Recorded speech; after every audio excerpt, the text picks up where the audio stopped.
And ఈరోజు mutton కాలుతో curry చేసి చూపిస్తాను. ఫస్ట్ అయితే మటన్ కాలు నీట్గా పసుపు వేసి బాగా రుద్దుకుని కడిగానండి. తర్వాత పెరుగు వేసి కడిగాను. వేసేసుకోవాలి కుక్కర్లో.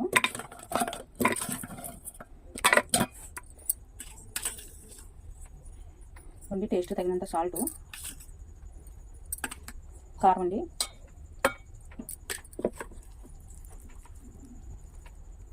అండి అల్లం పేస్ట్ వేసుకోవాలండి బాగా, ఎందుకంటే కాలు కదా స్మెల్ వస్తాయి. బాగా కలిపేసుకోవచ్చు.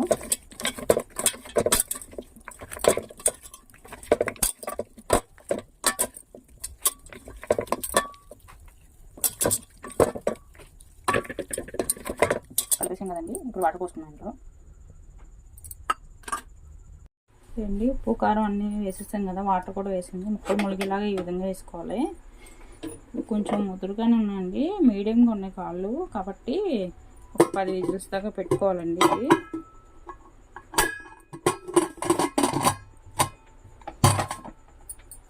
10 విజిల్స్ ఉడకబెట్టి కాసేపు సిమ్లో కూడా ఉంచితే బాగా ఫ్రై అవుతాయండి కాళ్ళు.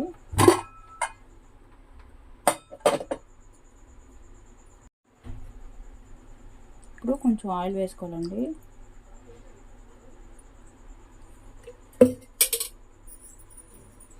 ఆయిల్ వేసుకుని మూత పెట్టేసుకోండి. ఒక 10 విజిల్స్ పెట్టుకో. స్టవ్ ఆన్ చేసుకుని గిన్నె పెట్టుకుని ఆయిల్ వేసుకున్నాను.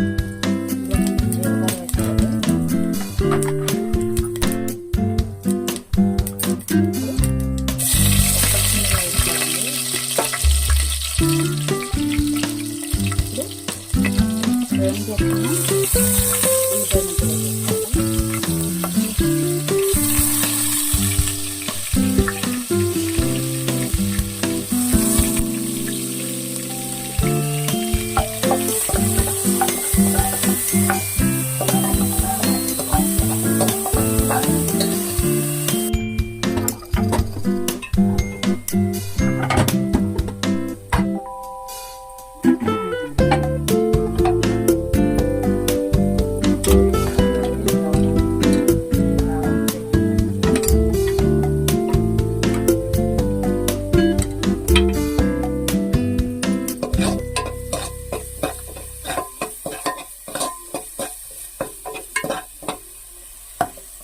ఆనియన్స్ ఫ్రై అయిపోయినాయి కదా,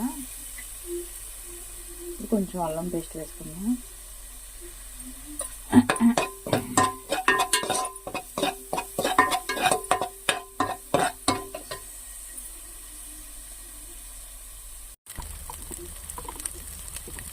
కొంచెం పచ్చి వేసుకోండి.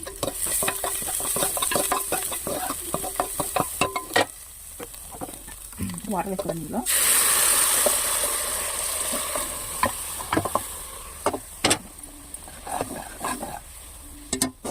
వాటర్ కొంచెం బాయిల్ అయ్యాక అవి వేసేద్దాం మొత్తం.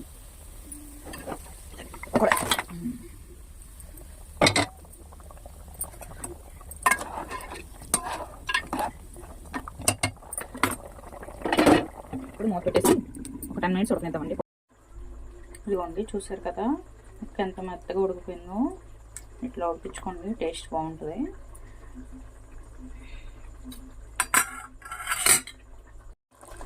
ఇదిగోండి, ఇప్పుడు ఆయిల్ ఇలా పైకి వచ్చింది కదా, చింతపండు పులుసు వేసుకోవాలండి. కొంచెం నానబెట్టాను, అది పులుసుగా చేసుకుని పిండుకొని వేసేసుకోవాలి.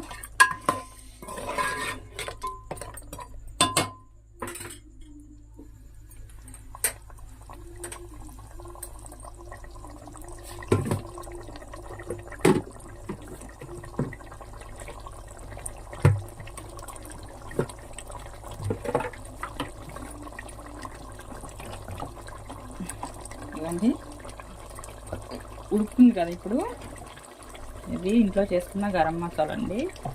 ఇది కొంచెం వేసుకున్నాం లాస్ట్లో. అంటే అప్పటికప్పుడు చేసుకోవాలన్నా 2-3 లవంగాలు తీసుకుని 2-3 యాలక్కాయలు, దాల్చిన చెక్క చిన్నదే కలిపి గ్రైండ్ చేసుకుని వేసుకోండి, టేస్ట్ చాలా బాగుంటుంది.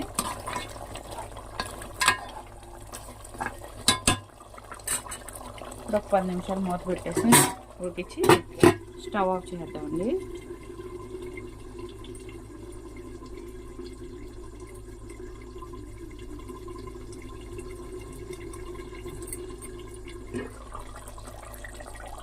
చూడండి ఆయిల్ ఇలా పైకి వస్తూ ఉంటే కర్రీ రెడీ అయిపోయినట్టే. కనుక మన వీడియో నచ్చినట్టయితే ప్లీజ్ లైక్ చేసి సబ్స్క్రైబ్ చేసుకోండి.